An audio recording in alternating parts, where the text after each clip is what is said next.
academic. So he's the one who came up with the Dunbar number. That is the maximum number of friends that you can have, not maximum number of people who you can realistically maintain in your social circle is 150.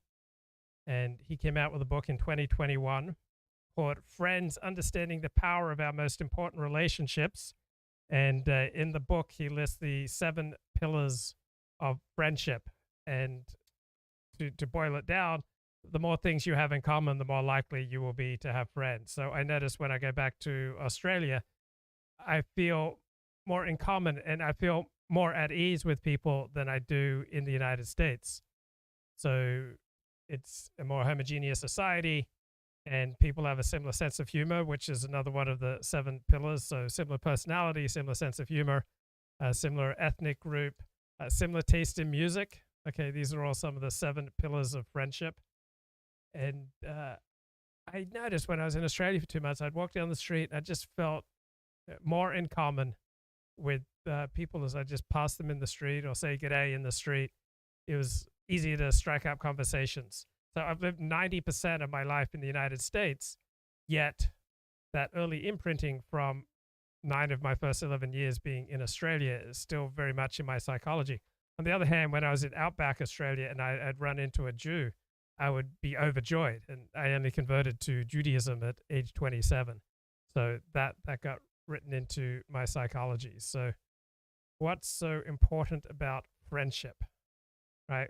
And very basic beginning here, we tend to underestimate the significance of psychological well-being as the bedrock on which our success in life is founded. So when you're happy or angry or sad or mad, that's going to have a profound effect on how you think about the world. And you see this with the dissident right, the despair that pervades many of the people who populate more extreme forms of politics.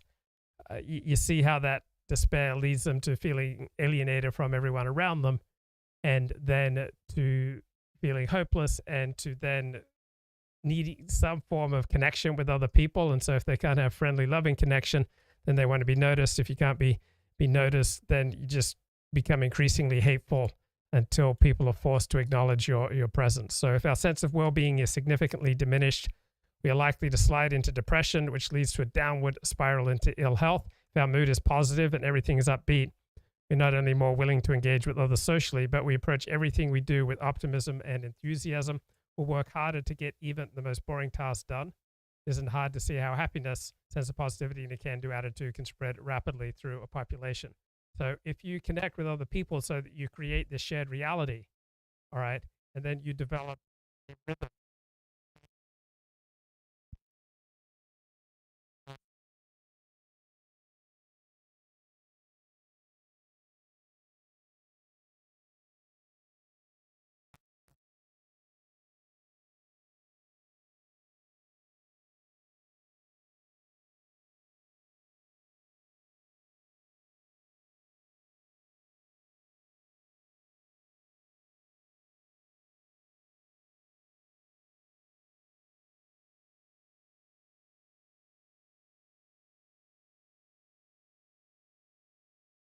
Outsider, then we typically feel lonely, agitated, and we actively work to try to remedy the situation.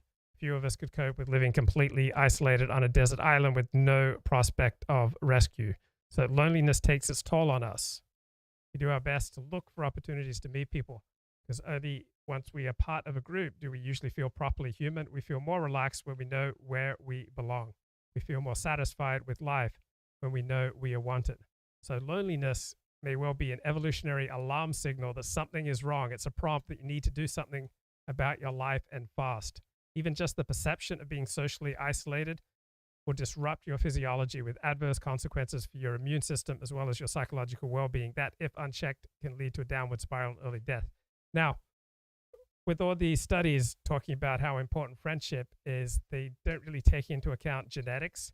So is it friendship that leads people with more friends to have happier, more fulfilling lives, and the lack of friendship that leads people who are lonely to have lousy lives?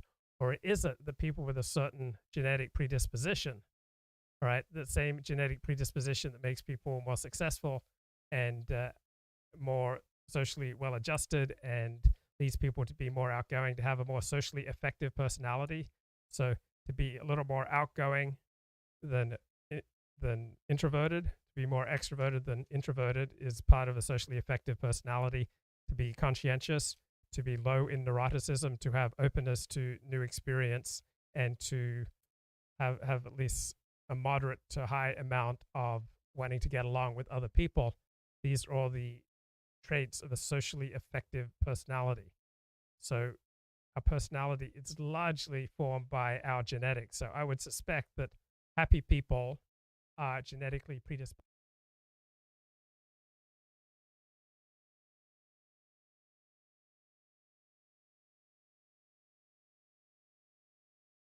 Thank you very much.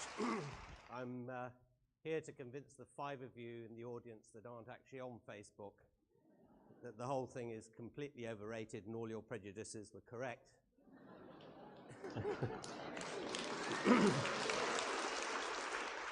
Oh my goodness.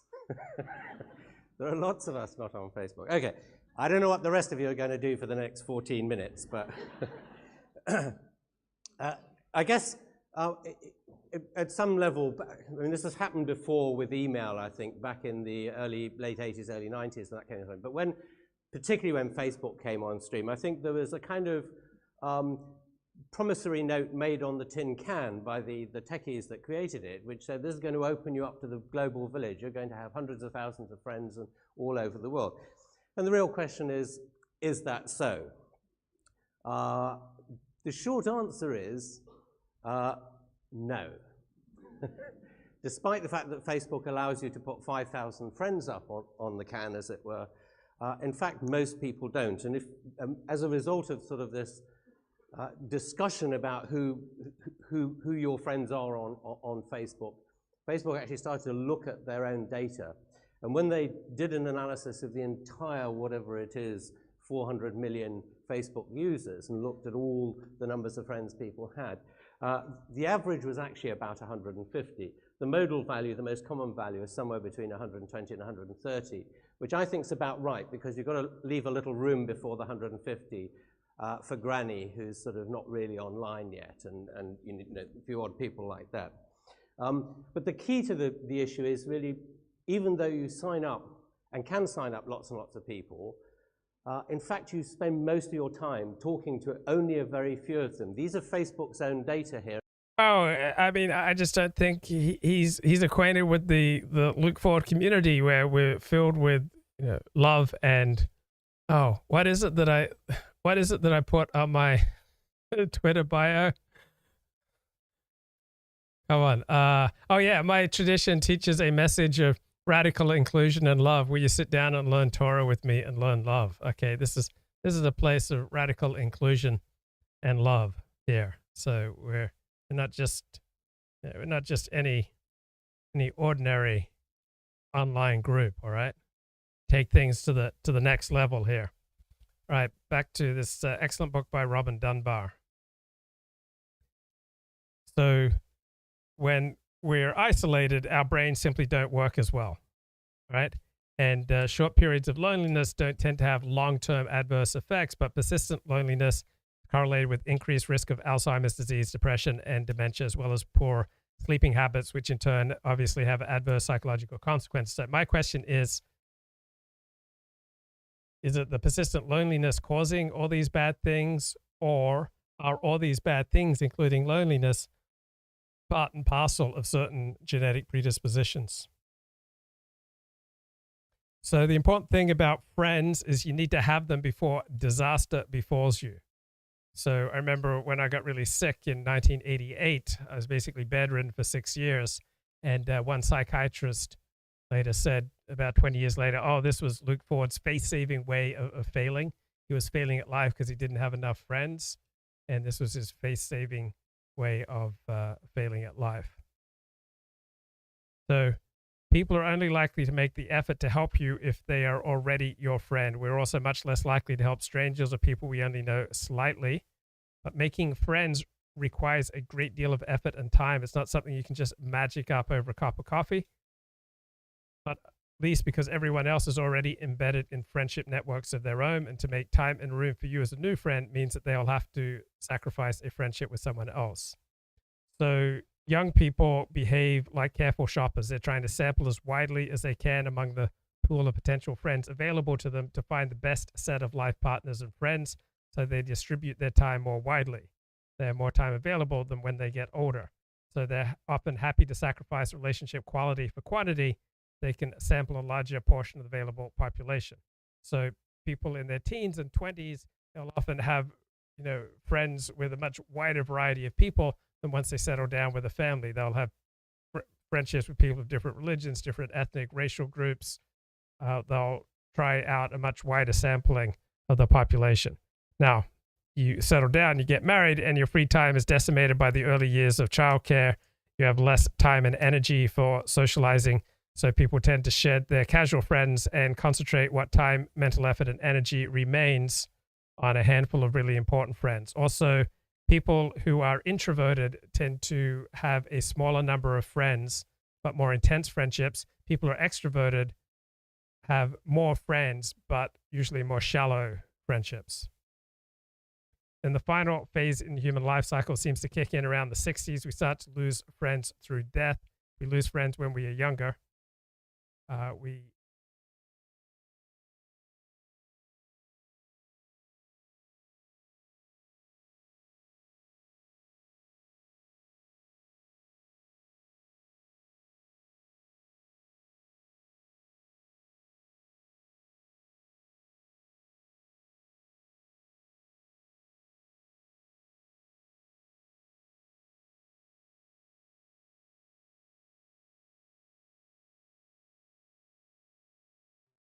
Anyone? Sad.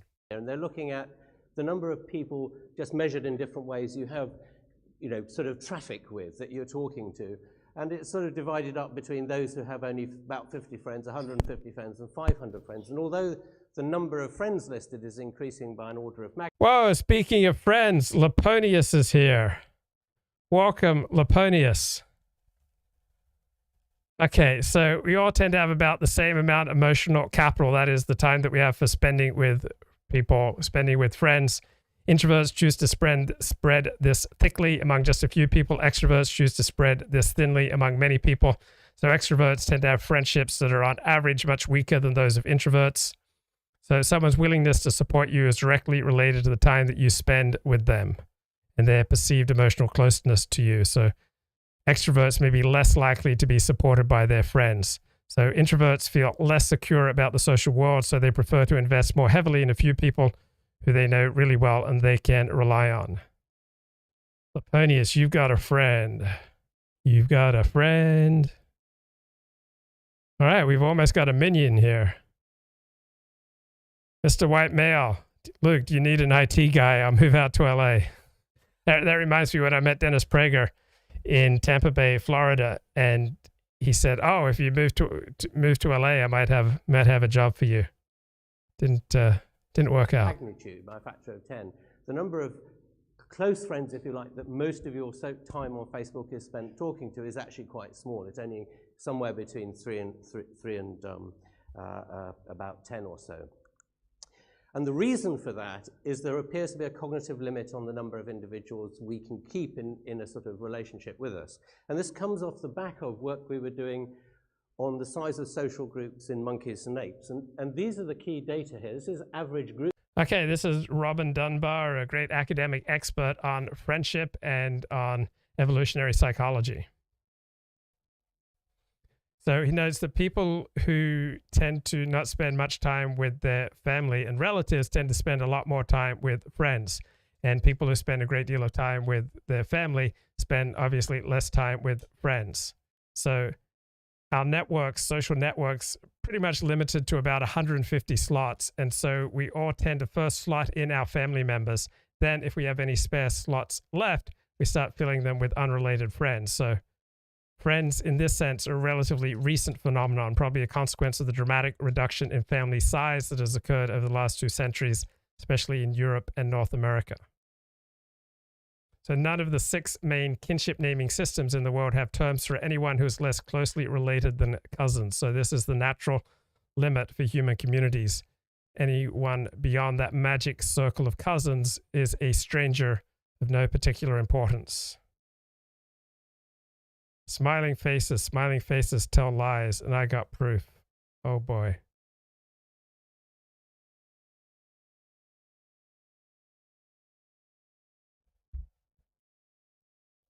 So in traditional communities, anyone joining the community had to be assigned some kind of fictional kinship. They were adopted as a son or a brother by someone. And until that happens, they have no place in the community. A little bit like converting to Orthodox Judaism, you really have to be adopted into a family, into a particular synagogue, and to show that you can get along there before you're going to be able to graduate through the whole conversion process. Conversion to Orthodox Judaism is primarily a matter of being able to read and respond appropriately to social cues. So when you're adopted into a community such as Orthodox Judaism, then your adopting family's kin becomes your kin with the same rights and obligations. That's why we do much the same with adopted children and with very close friends. So we tell our children to address them as Auntie Mary or Uncle Jim, even though they're not biological aunts and uncles. So kinship is central, one of the main organizing principles of the human world. We tend to be, all things being equal, much more willing to help family and relatives than we are friends. So you can call this the kinship premium. So think if someone contacts you out of the blue and explains that they are your long-lost third cousin and you share a great-great-grandmother. You might check, see if this is really so, and then you may well offer them a bed for the night, and would they like to stay longer? But if the person says they're a friend of a friend of a friend, your response is likely to be, well, why don't you try the Days Inn down the road to see if there's a room available, and perhaps, one day you'll pop around for a cup of tea. So the kinship premium derives from one of the most fundamental principles in evolutionary biology, the theory of kin selection. We are more likely to behave altruistically and less likely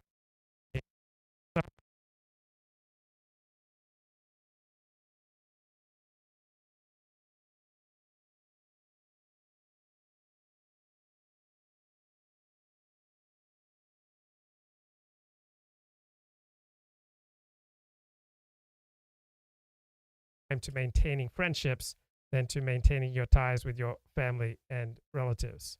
So distant family relationships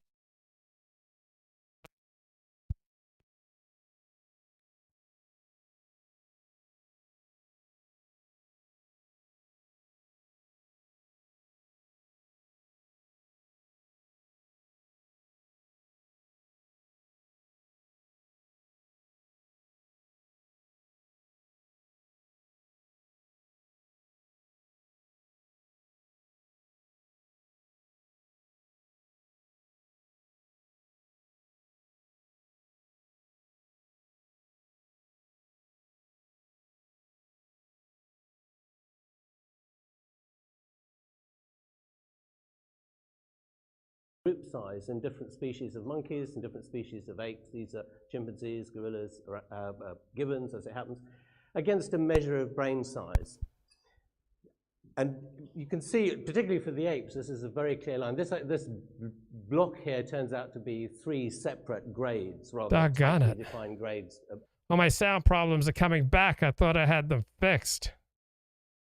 Hello, darkness, my old friend. Come to talk to you again. Oh, man. This is embarrassing.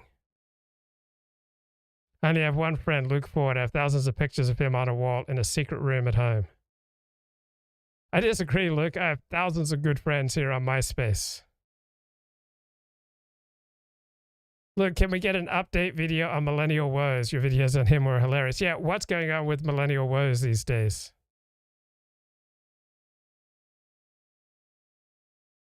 Dude needs to send Luke a new mic. Guess you could reconsider that IT job. Man, I thought I had my... doggone it. I thought I had my sound problems fixed. And I don't. Ouch. Okay. So where did I end off?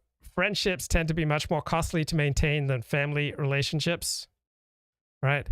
Friendships, you have to maintain them. Family relationships, you can go years without seeing each other. It was like 10 years, I think, between seeing my one time I went 10 years without seeing my brother.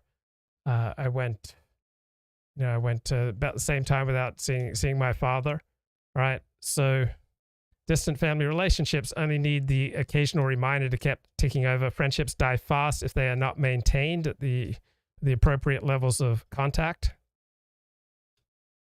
So emotional closeness with family and relatives, hardly budges even if you don't see each other for years. All my family and relatives are in Australia. I only get over to Australia every 5, 6, 10 years or so.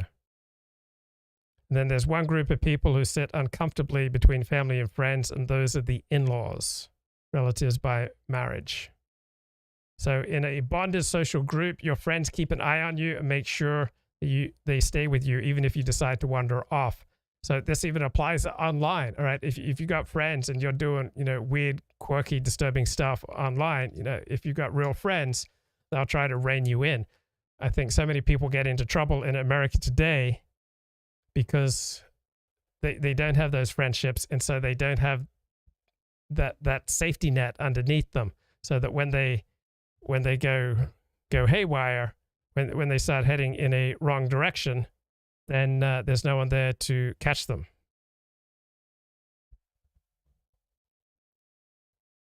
So brain size positively correlated with the size of friendship circle. So you can maintain more friendships if you have a bigger brain.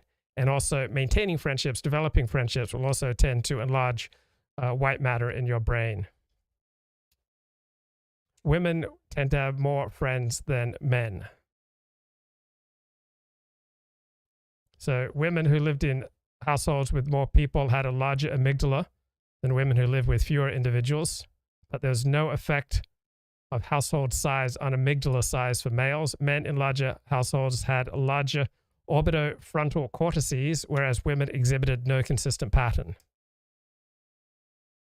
Women who expressed greater satisfaction with their relationships and who said they had more opportunities to confide in others had larger volumes in these two areas, meaning the amygdala and the orbitofrontal cortices.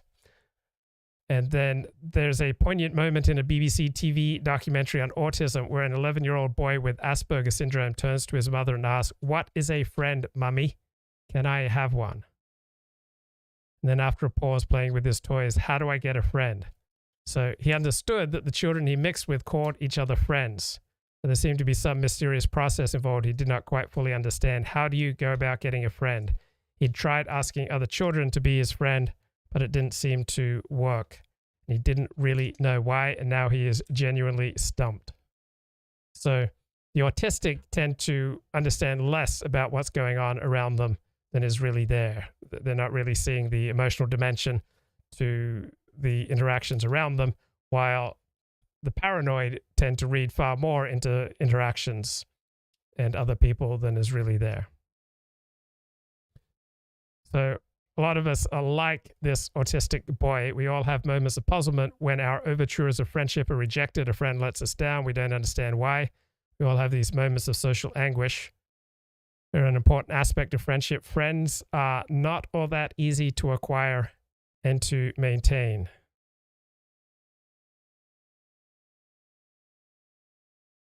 Do we really have to refer to it as white matter? That's what it says in the book.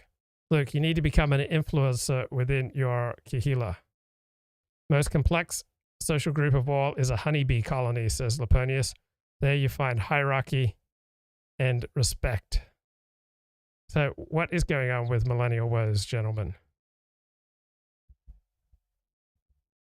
So friendships, not easy to acquire and not easy to maintain. They require work, and it can take months and years for a friendship to blossom.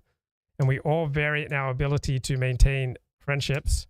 So one end is this autistic young boy who's completely defeated by the very concept of friendship. And then at the other is the perfect host, such as myself, who seems to know by effortless intuition what to say to enliven a social occasion, how to bring the best out in everyone, and who would hit it off with whom. Most of us lie somewhere between these two extremes, lurching from one social minefield to another relationship catastrophe, or just about managing to keep ourselves afloat. Then there are the times when circumstances leave us stranded on a social desert island, watching enviously as everyone else seems to be having the social time of their lives. Laponius, I haven't seen you for weeks. What have you been doing, man? Do you have a note from your doctor? I mean, you've gone missing.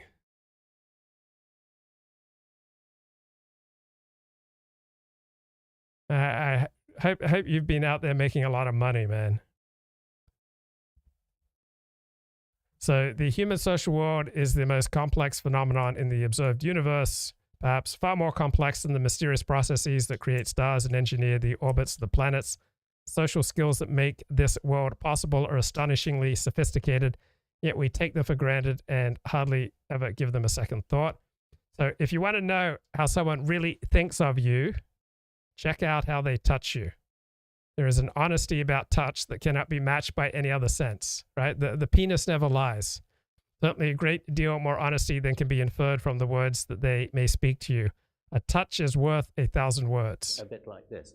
But the key thing is if you plug humans into this regression equation and the human brain data are from the same data set as all the primate data, we get a predicted value of the great ape equation of about 150. That's what's now. Okay, Laponius says that making a living is a demanding mistress. Making a living, earning money, as long as it's done legally and ethically, I think is about the most ennobling thing that you can do. You will tend to, meet people, tend to get along with people. You'll be very much ensconced in reality, because if you're not in reality, you won't be making a living. You make money by meeting other people's needs. It's good for your mindset. It's good for your social circle. It's good for your bank account. It's good for your self-esteem. So touch is intensely intimate in a way that no other sense is. Words are slippery, right? We're all pretty much skilled at lying, but the way someone puts their hand on your shoulder or strokes your arm says a great deal more about how they view their friendship with you than anything else that they could do. I remember I met this woman at an Orthodox synagogue, and I went out with her, and she told me about she got 2 abortions, and then she invited me to a party at I think Break It Yom Kippur fast at her house, and I think I made an inappropriate joke, and she explained to the table that Luke likes inappropriate humor, and I've never forgotten the feel of her hand. She put her hand on my leg at one point, and it was just such a warm, cozy, soft, feeling. It was like such an intimate, beautiful touch that it made me forget about all the abortions that she'd had.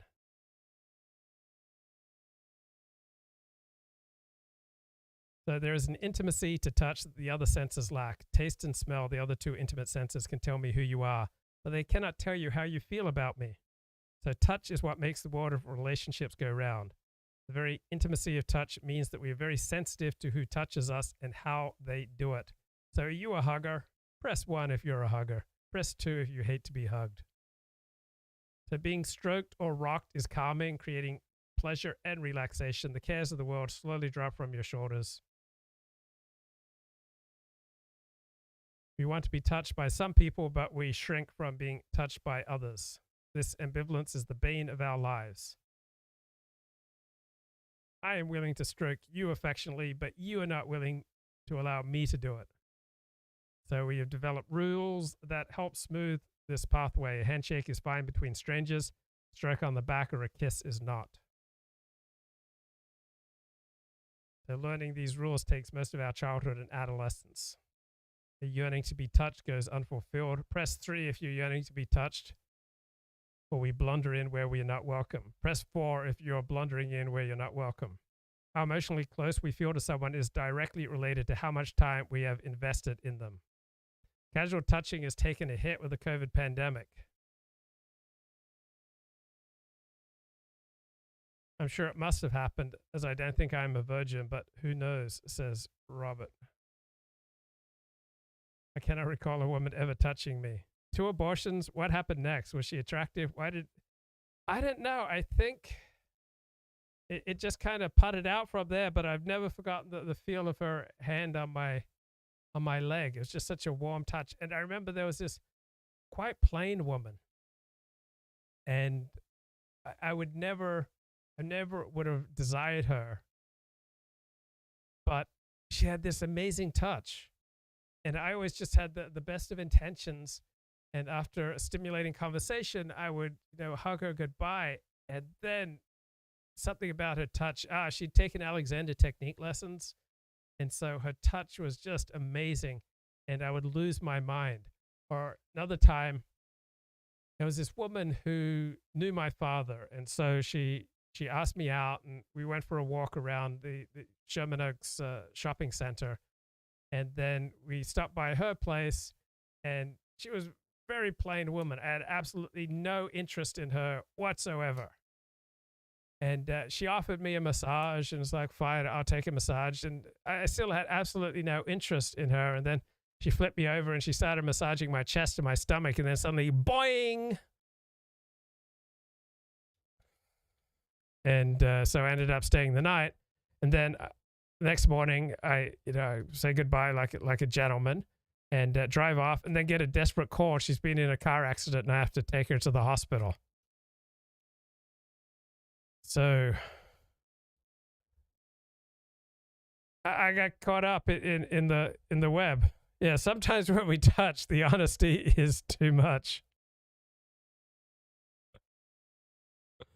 Yeah, she was attractive, but I didn't find it attractive that she'd had all those abortions. I remember there was another time there was this porn star who was seducing me, and she wanted to take me to the hot tub, but first we were going to meet for dinner, and she ordered a ham salad. And she was like this big-breasted porn star who had a degree in English. So she was erudite, she knew English literature, she was funny, she was young, she was hot. She's taking me to the hot tub. But she orders this ham salad, and it just completely removes any sexual desire that I have for her.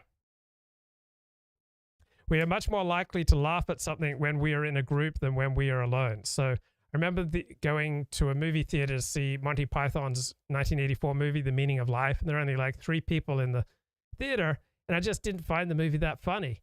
Then a few months later, I watched it with my brother and friends, and I was just like laughing every minute. The more energetic the dance moves, the more synchronized the members of the group were, the greater the change in pain threshold, and the more bonded they felt to the group. Right? So you can develop ties with a group just through conversation, but if you add in rituals such as marching together, doing yoga together, davening together, dancing together, the more intense and the more synchronized, more energetic the ritual entrainment, the more powerful the bond. My wife dumped me recently, so I'll probably waste seed pretty often moving forward. Anonymous professor, every seed is sacred. Every sperm is good. Every sperm is needed in your neighborhood. Let the pagans waste theirs on the dusty soil. God will make them pay for each sperm that can't be found. So my life dramatically improved when I enacted a complete cessation of wanking. So I have not had a wank since June of 2013. Like, how do you think I became this transcendent spiritual master? No wanking. Like, when you meet me, you'll be glad to shake my hand, because this is not a hand that is engaged in self-abuse for 9 years, right? 9 years I have been wank-free, no FAP, right? It's the greatest thing. Like, the first couple of weeks were hard, but I felt an increased sense of confidence, and I started seeing things more clearly, and I wasn't like storing up, erotic scenarios that I could use later. And so I was able to start talking to women more like human beings, and I felt that I was master of my own domain. So I felt better about myself. So my self-esteem improved. I felt like I had more discipline. I just felt better. Like, colors were brighter. Everything started going better in my life once I completely ceased masturbating. Wasting seeds creates demonic spirits.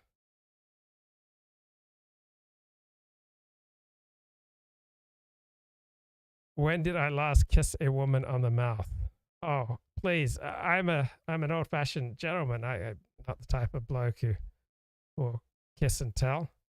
A beautiful woman is well worth the occasional ham salad.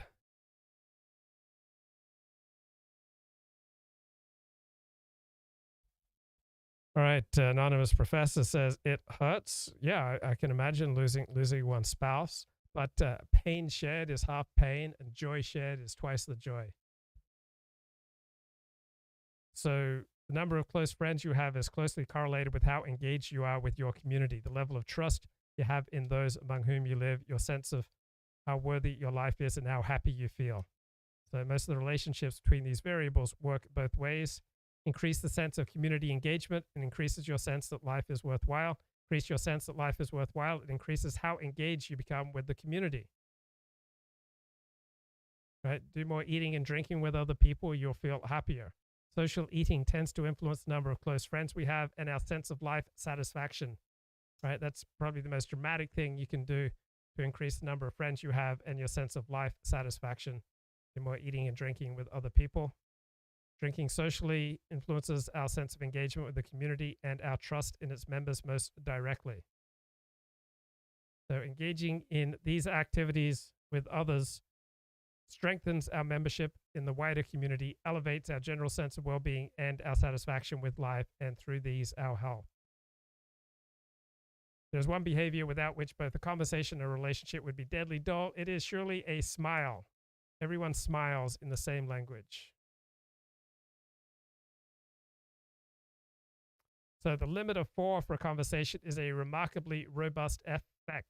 If a fifth person joins a conversation, it will split into 2 separate conversations within as little as half a minute. And evenings, okay, when the sun goes down, that seems to enhance our social interactions in a special way. And the origins of this are probably quite ancient. You are twice as likely to share genes with a friend as you are with any random person from your neighborhood. Friends are more likely to share the same dopamine receptor gene. Okay, 7 pillars of friendship. Having the same language or dialect, growing up in the same location, having had the same educational and career experiences. So medical people hang out with medical people, lawyers hang out with lawyers, having the same hobbies and interests, having the same worldview, which is an amalgam of moral views, religious views, and political views, having the same sense of humor, and having the same musical tastes. So the more of these boxes you tick with someone, the more time you'll be prepared to invest in them and the more emotionally close you will feel towards them. Josh wants to watch me play beer pong. I don't think so. On graduation night of high school, I had a little bit of beer and a wine cooler, and that was about the only time in my life that I got buzzed. And I remember I got up next morning and my father said that I looked 10 years older. Okay, so the more of these boxes, 7 pillars of friendship, right? It's having the same language, same growing up in the same location, same educational career experiences, same hobbies and interests, same worldview, same sense of humor, same musical tastes. So the more of these boxes that you tick with someone, the more time you'll be prepared to invest in them, the more emotionally close you will feel towards them, the closer they will lie to you in the layers of your social network, the more willing you will be to help them out when they need it, the more likely they will be to help you. Birds of a feather flock together. You gravitate towards people with whom you have more things in common. You like those people who are most like you. Doesn't seem to matter which one of these 7 pillars you share in common. The pillars are substitutable, but any one is about as good as any other. There's no hierarchy of preference. So a 3-pillar friend is a 3-pillar friend, irrespective of which pillars you have in common. So when it comes to Robert Prosper, we have the same language. We did not grow up in the same location. We haven't had the same educational and career experiences. We do have the same hobbies and interests. We have the same worldview, similar sense of humor. I don't know about his musical taste. So Robert Prosper is a 4-pillar friend. And you don't treat the 4-pillar friend lightly.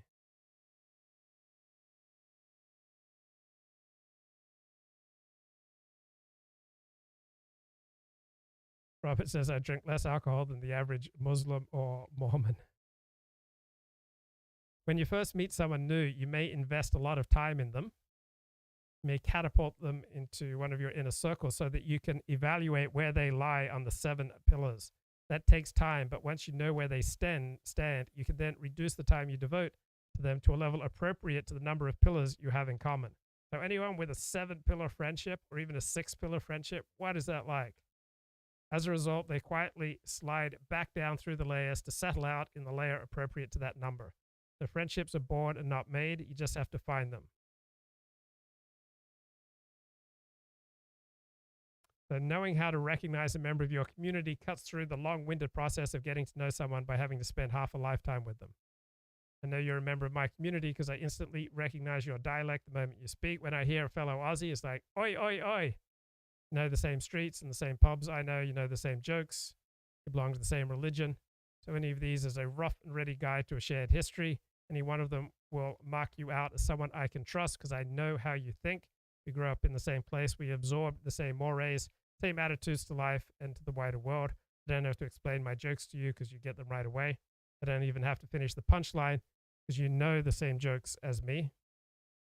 You even know the way the joke is constructed. So this harks back to community we grew up in.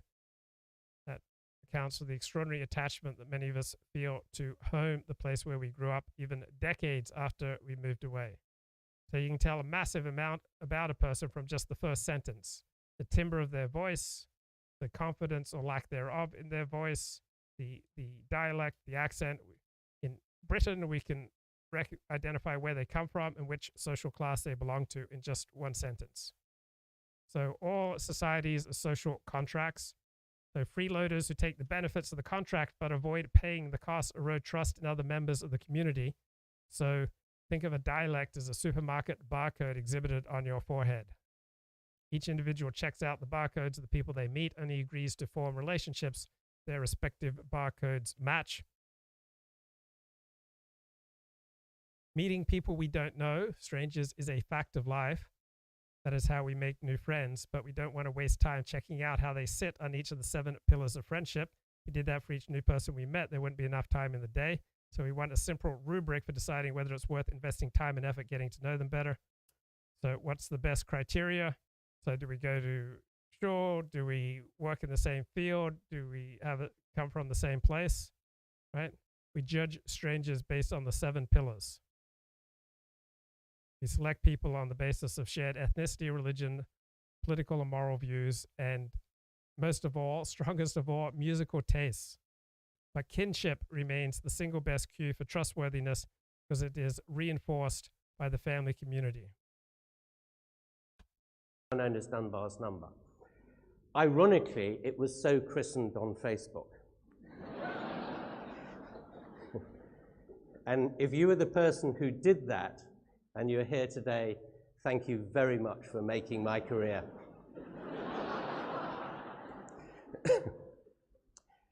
Is this really true? That's the... Okay, so how many pillars do I share with Laponius? So I don't think that we come from the same place. I don't think we speak the same dialect. I don't think we have the same educational and career experiences. I do think we maybe share many interests, have a similar worldview, have the same sense of humor. And do you like air supply? Because that will kind of determine whether or not we've got a 3-pillar or a 4-pillar friendship. I'd really like, oh, scorpions, bro. Okay, we got a 4-pillar friendship, bro. 4 minimum. Like, we may have a lot more in common. So, 4-pillar friendship. You don't treat the 4-pillar friend lightly. 4-pillar friendships are kind of what makes life worth living. Okay, so let's say you walk, 5 miles on your own. It can be quite arduous. Walk 5 miles with a 1 or a 2-pillar friend.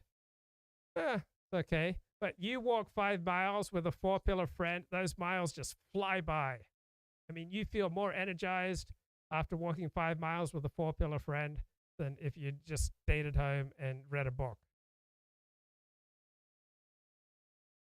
So how do we choose a mate? By a process of punctuated evaluation. There are a series of decision points separated by periods of stasis, where we pause to decide whether to move on to the next more intimate level or pull out now before we have overcommitted ourselves. So we begin with distant signals and slowly but surely circle into ever closer, more intimate forms of evaluation. Begins with what does she look like? How well do they move, dance, play? They pass this initial test. We arrange to spend more time with them, successively evaluating cues based on speech, smell, and taste. I remember this one woman I was getting increasingly attracted to, but I was kind of put off that she perspired quite a bit. I just didn't remember this before. I'd never really romanced a sweater. Like, have you ever romanced a woman who perspired above average, so that there was sweat under her arms and coming down her face? It was a little disconcerting. On the other hand, she was like the best looking woman that I'd ever dated. So, we lasted another year. We broke up 5 times. She broke up with me 5 times. And then what finally ended it was that I made a comment on her blog after she'd complained about me. She said, "How should I deal? I went out to dinner with this guy and I wanted them to put the rest of my dessert in a doggy bag, but he wanted to leave to get to the movie on time, so I never got my dessert, and I just think it was really rude." And so I made a comment on her blog, and that was it. That was it. Scorpion's air supply were pop masters, absolutely. I'm all out of love. I can't live without you. Brilliant line. How do we get mates to choose us? You watch this show and you live this show. What is a spouse and how do I get one? I'm listening to the Blackout album while listening to 40. It's better that way.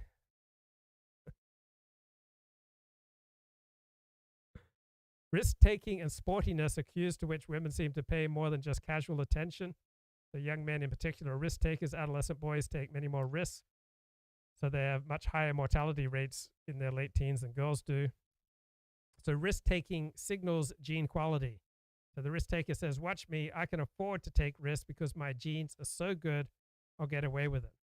So women prefer brave, risk-prone males compared with altruistic, risk-averse males as short-term mating partners. Okay, there's alpha fox, but they prefer altruistic males as long-term partners. So they go for the alpha fox and the beta bucks.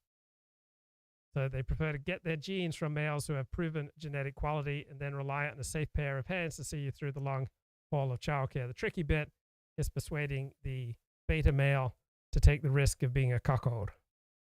So homophily, that means the more you have in common with someone, underpins successful romantic relationships as much as it does successful friendships.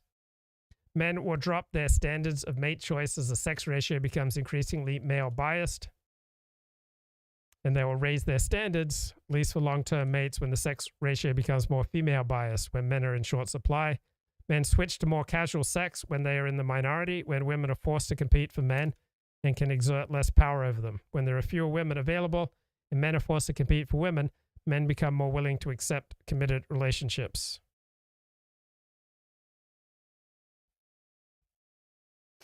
Wealth and status tend to place men at an advantage compared with their competitors. The decision on whom to choose lies with the women. So how do the two sexes allocate their phone calls to the two people they call most often? So in early adolescence, a woman's best friend is likely to be another female, but after age 18, switches to become increasingly male, reaching a peak in the early 20s, then remain relatively stable until age 40, after which it falls rapidly to become female again around age 55, then remains consistently female biased into old age. Men follow a reciprocal but slightly different pattern. After a male biased preference during adolescence, a male's main core partner becomes increasingly female biased up to the age of 30, after which it declines steadily towards a low level of female bias similar to that exhibited by females. So the female curve hits its peak about 7 years earlier than the males does, age 23 compared to 30. And the female peak, we're talking to men first, remains much longer until about age 45 versus age 35 in males. So women tend to maintain a focus on their partner or spouse for about 3 times longer than men do, for about 21 years compared to at most 7 years for men. So women typically make a very early decision on which male to go for, and they stick with it. and they constantly contact him until even the dullest male finally realizes and caves. Looks like it takes the male around 5 years to wake up and respond reciprocally. So once a relationship has been established, it seems that men lose interest long before the women do. They focus on the female partner lasts only a few years, and then it declines steadily down to a token level by middle age. The more someone idealizes their partner and switches off their reality check at the outset of the relationship, the longer they continue to be satisfied with the relationship. I noticed this. I had a friend who just idolized his partner. And they were married for about 30 years, and he just still had this complete idealization of his wife. The more this is reciprocated, the longer the relationship will last. The moment reality strikes and you begin to see your partner for what she is, there is a slow but steady erosion in relationship satisfaction that can only ever have one outcome. Size of our groups. The answer is yes. I mean, here's a bunch of casual examples of human organizations that have that sort of size, somewhere between 100 and 200. And these are our attempts really to look at real human relationships, if you like, in this context. These are the census sizes for hunter-gatherer groups. And so all human societies are multi-layered. So these are a sort of series of grouping layers, community layers you got. And it's this one here, the red dots, which are the key. They're all the same type of cluster of community, and they cluster very nicely around the value of 150, which is the blue line, and the red. Okay, when and why do friendships die? When people are not concerned enough, committed enough to maintain a relationship at its former level of emotional intimacy, when neither can muster the energy to do anything about it. So these relationships tend to fade quickly, almost by accident. The road to friendship is paved with good intentions to meet up again, but somehow never comes because too many other priorities intervene. Family relationships can weather the social equivalent of being becalmed in the mid-Atlantic because of the pull of family, the kinship premium, and because the closely integrated network of family relationships means that people don't lose track of you completely. So the kin keepers bridge the divide, keeping everyone up to date with everyone else's doings. You can never quite escape. Family tends to be more forgiving than friends, not just of those repeated failures to contact them, but also the trickle of small breaches of trust that inevitably occur along the way. Maintaining a stable relationship. Standing up for the friend in their absence, sharing important news with the friend, providing emotional support when it is needed, trusting and confiding in each other, volunteering help when it's required, making an effort to make the other person happy. Break these rules is likely to weaken the relationship and can lead to complete relationship breakdown. When friendships break down, people are much more likely to attribute negative behaviors to the other person and positive ones to themselves. Right, a classic form of the attribution error. It can't be me that is wrong, so it must be you. Young people attach more significance to public criticism than older people do. Women place more importance on failure to apportion time equally and to give positive regard and emotional support.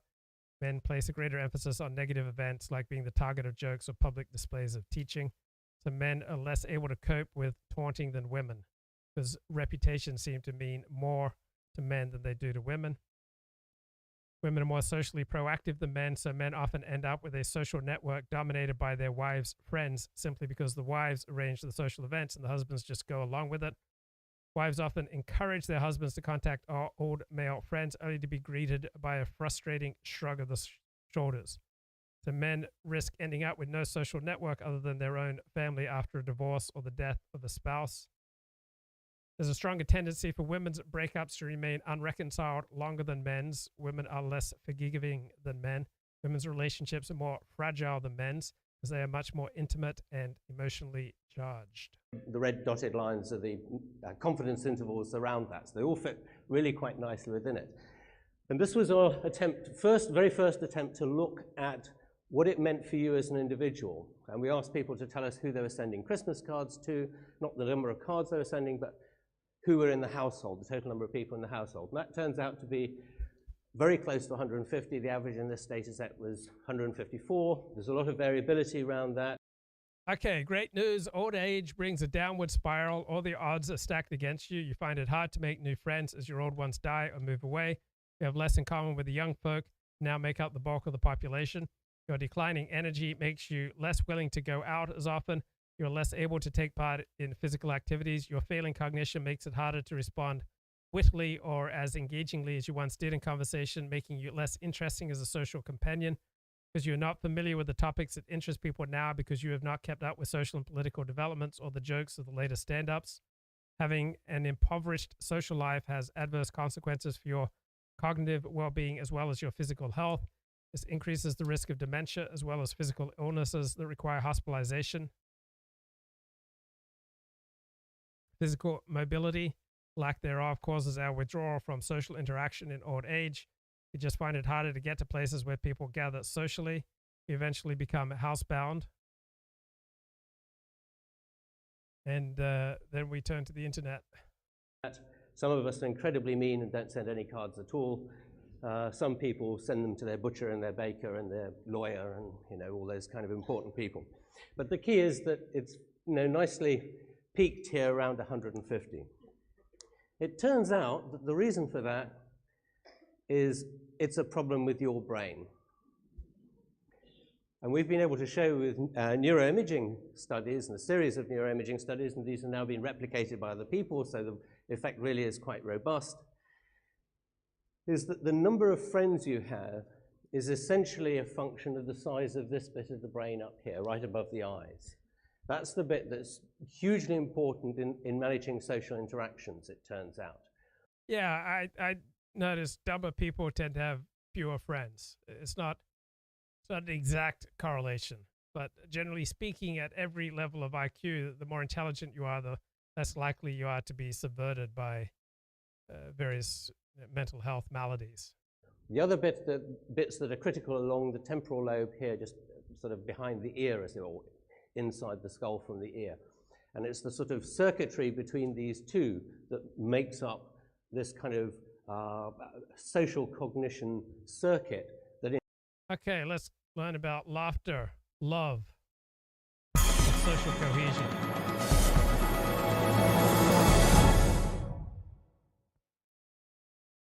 It's been a day of storytelling today, basically, different kinds of stories, personal stories, fictional stories, and so on.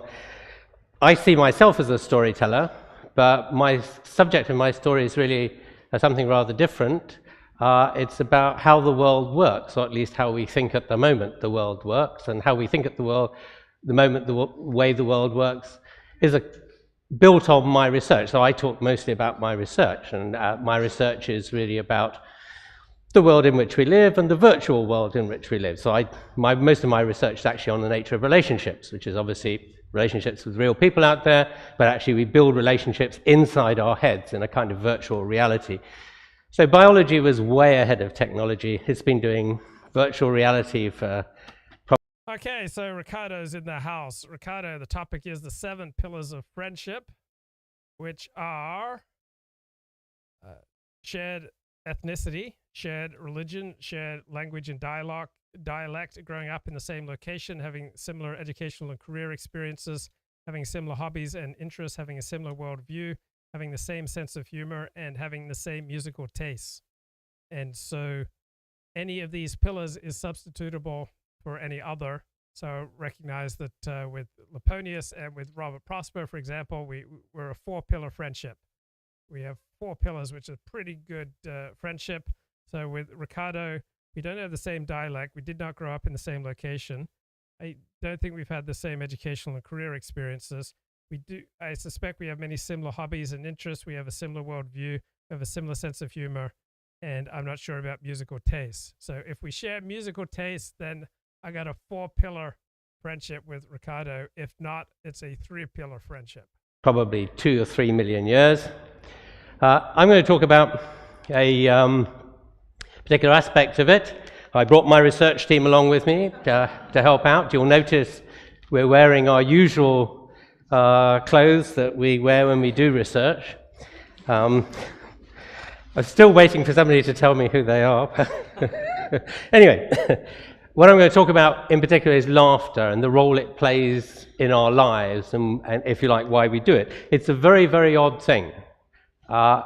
In the form in which we do it, it really is unique to humans. It's an absolute human universal, absolutely without exception, all cultures all the way around the world laugh. You can see, sort of historic. Right. So the more intense the emotional experiences you share with other people, then the closer you will bond with them. So if it's intense exercise, intense laughter, intense dance, intense ritual, having a good meal, good drink, the more intense, the more loaded the interactions, the more intimacy you'll build up. Historical jokes, and people in the past laugh at the same kinds of things. But laughter in itself is very contagious. It's extraordinarily contagious. If other people laugh, it's very difficult not to laugh with them. It's so instinctive. I remember I went to a Prometheus Books event, and Steve Allen, the guy who used to be on TV and he wrote books about the Bible and other things, he got up and he was denouncing shock jock Howard Stern, and he mentioned an example of a horrible thing that Howard Stern said, that he didn't understand why the Columbine killers didn't have sex with the girls before they killed them. And when Steve Allen read that out loud, I was the only person in the room to laugh. Like, I just burst out laughing. 200 people in the room, I laughed. Only one. No one else joined me. But someone came up to me and said, "Oh, I really, respected your courage for, you found that joke funny and you weren't going to be intimidated." In that sense, we actually get it from a perfectly normal vocalization and visual, gestural signal that is common both in the monkeys, but particularly in the great apes. So here's a chimpanzee and a young orangutan. The young orangutan is actually being tickled. They're both laughing, and this so-called ROM, or round open mouth face, is very characteristic of this. The difference between great ape laughter and our own laughter is the great ape laughter is a series of exhalations, inhalations. So they go ha, ha, ha, as it were, like that, whereas for us, we've shifted it slightly and we just give a series of exhalations, ha, ha, ha, ha, ha, ha, ha, and it becomes very exhausting because we're emptying the lungs, and that's going to become important to this story. But here's some evidence on how contagious it is. This is some of our research on these people are watching videos. The group on the left are watching neutral videos, which clearly nobody laughs at. It's the amount of laughter given by each individual, the average amount of laughter given by each individual doing this. The people in the middle are watching a comedy video, stand-up comedy, but they're doing it on their own. And then the people on the right are watching video in a group. And you can see this huge effect, the same video, the same stand-up comedy video, the huge effect that doing it in a group has on laughter. If somebody laughs, it triggers laughter in every other person in the group. We laugh even when the joke's in Italian and we don't understand the joke. If everybody else is... So I'm re-listening to the great new book, The Extended Brain, and we do some thinking much more effectively when we're with a group. We do other thinking much more effectively when we get out and walk. We do other thinking more effectively when we are enclosed behind walls so that we have privacy. So the mind is incredibly influenced by the people and the situation around us. Laughing, we can't help it. Okay. Here's an indication of just how important laughter is in the sense of your relationship, the interaction, as it were. And Elliot Blatt says, how does group sex affect friendship? It tends to blow things up. Not many people in the porn industry were able to sustain their relationships. So I'm not sure sharing double penetration is going to be the secret to building lasting friendships with other blokes.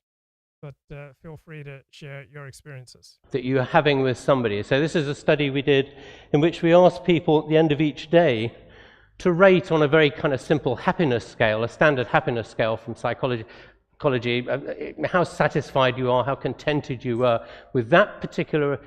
Right, if you're laughing with someone, then you're in a good place with them. But if there's no laughter between you, then your relationship's probably in trouble. That's my experience. Interaction with one of your 5 closest friends, and to specify whether you did it or which, oops, we've slipped, which technique. Josh Randall says, I'm an island of consciousness. I need no one to be fully realized. You're missing out, Josh. You are missing out. We need other people. We need community. We need dance partners. We need prayer partners. We need Bible study partners. We need recovery partners. We need exercise partners. Technology, as it were, you used, whether it was a face-to-face interaction, an interaction by Skype, an interaction on the phone, an interaction by instant messaging, or by texting, or by email. And with the same group of people, right? But we also asked them to separate out those in which laughter had occurred, either real laughter or virtual laughter in the form of an emoticon or an LOL. Right, so the amount of laughter you have in your relationship is a pretty good interaction, pretty good measure of the health of that interaction. So when I've started out in relationships, we've been laughing and laughing and laughing, but then as we start running into problems, the laughter ceases. And I have found that when the laughter ceases in my relationships, the relationship's going to end fairly quickly. Laugh out loud. And when you separate out the data, just look what a difference laughter has on your interaction. If you laugh, somehow it makes the interaction much warmer and you're much happier about it. Your feelings towards that person are kind of much elevated. So laughter is very important. Right. So, I mean, that's true for live streaming. If you're joining a channel and you're able to get some laughs out of it, you'll feel much more positively towards the host, even if you don't agree with him on all sorts of theological and political and moral issues. So we're here to have a chuckle. If we're having a chuckle, then we're doing a good thing. In the context of our everyday interactions. We don't choose our friends. Yeah, we don't choose our friends. We discover them, right? Friends are born and not made. You know, our health is largely the product of our genetics, our career and social and sexual success, again, largely a product of our genetics.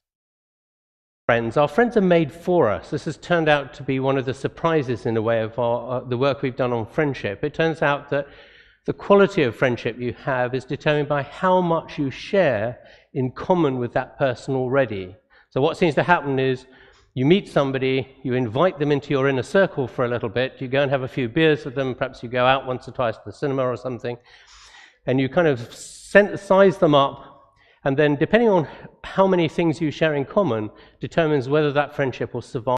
And romantic friendships are developed on a similar basis. So there's a famous saying, opposites attract, but generally speaking, the more you have in common with a romantic partner, as long as you're not directly related to her, the better for the health of your relationship.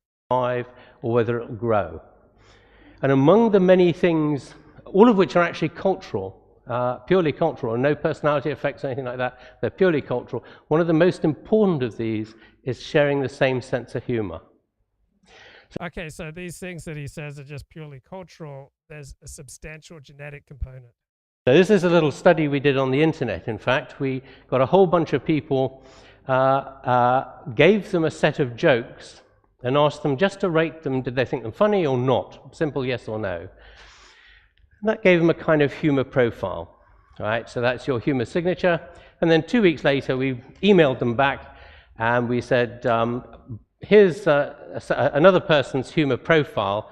What sort of person, is it the sort of person you might think would make a good friend? We're not interested in a romantic relationship or anything, just, a good friend. Is it the sort of person you'd be happy to spend time around with and so on?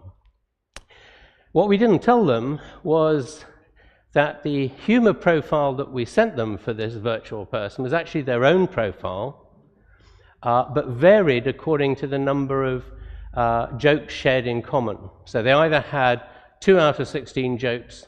So mentalizing is something that only humans do, animals don't do it, and it's your ability to put yourself in someone else's space, try to understand what's going on with somebody else. So mentalizing underpins our ability to handle metaphor and conversation. Jokes depend heavily on metaphorical use of language. So jokes tend to consist of 3 or 5 mind states. Okay, counting the mind states, the audience member, and the comedian as 2 of these. Only a handful of jokes have 6 or 7 mind states. So here is a second order joke, meaning there are no mind states in it other than the comedians and the audience. Right? At the airport, they asked me if anybody I didn't know gave me anything. Even the people I know don't give me anything. Right? That is a second order joke. Now here's a 5th order joke.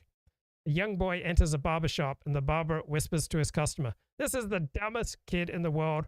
Watch while I prove it to you." The barber puts a dollar bill in one hand and 2 quarters in the other, then calls the boy over and asks, "Which do you want, son?"